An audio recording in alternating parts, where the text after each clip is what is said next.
I was born in the southern part of Iran, a city called Abadan, born in a Muslim family, Shiite Muslim family. My grandfather was a Muslim leader, and he had 19 children, and out of 19 children, he had 84 grandchildren.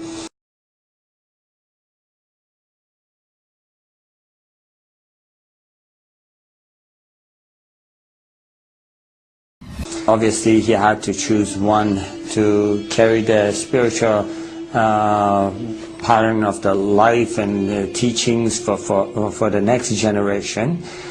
He asked, he had, obviously there had been some things that, some things had happened, some accidents that I should have been killed, but every single time before a danger was coming toward me, I saw the silhouette of a person.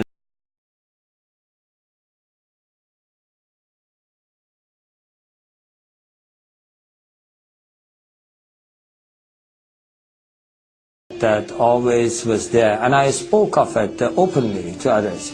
And my grandfather took that sign, obviously, that there is the spiritual leaders of Islam are looking over this boy, and they are protecting him.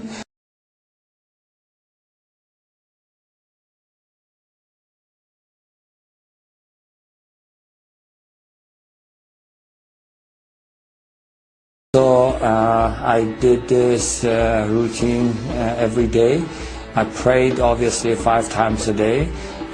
Shiites do pray 3 times, and they include the 17 rak'at in the 3 times. But what I did, because I wanted to spend more time with God, I did it at 5 separate times.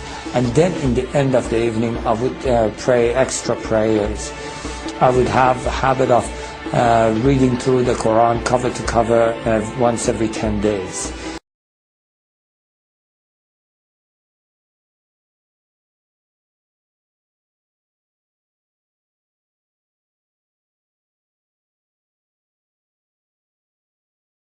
And I had gained spiritual powers out of Islam.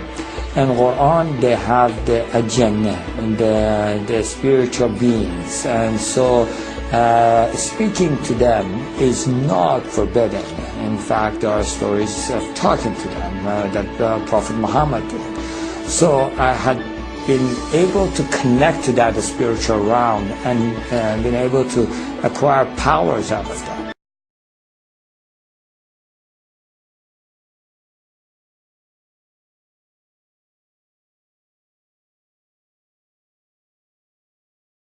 And so I was able to pray for people, especially when people, someone hurt them or someone did something to them. They would come to me and they would ask me to say a prayer, and immediately that person would get sick, have an accident, this kind of things, you know. I was able to close my eyes, tell you what a person is doing in another room. And so this had made me more power hungry. And I wanted to gain more power. So I would spend and meditate more in the Quran.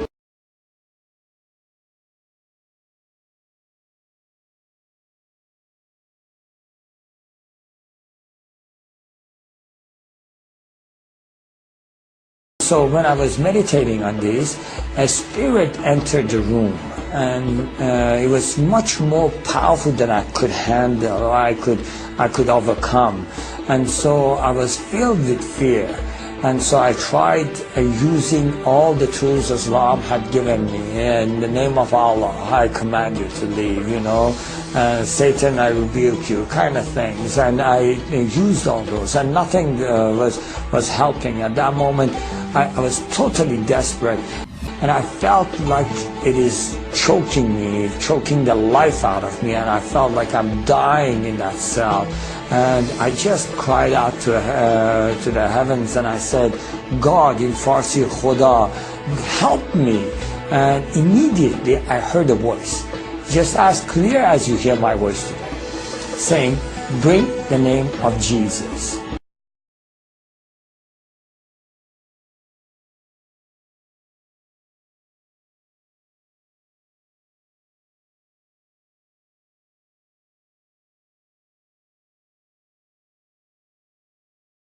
And at that moment, I really seriously did not give it 1 second of thought.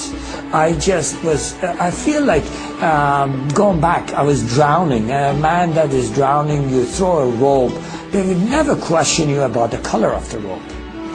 And just grab on. And so I did. I said, Jesus, if you are true, show me yourself. And to this day, I have no idea. Obviously, going back, I'm thinking, why did you word it that way?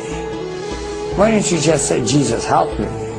I don't know why, but that's the way it came out. And before I was finished with the sentence, everything was back to normal.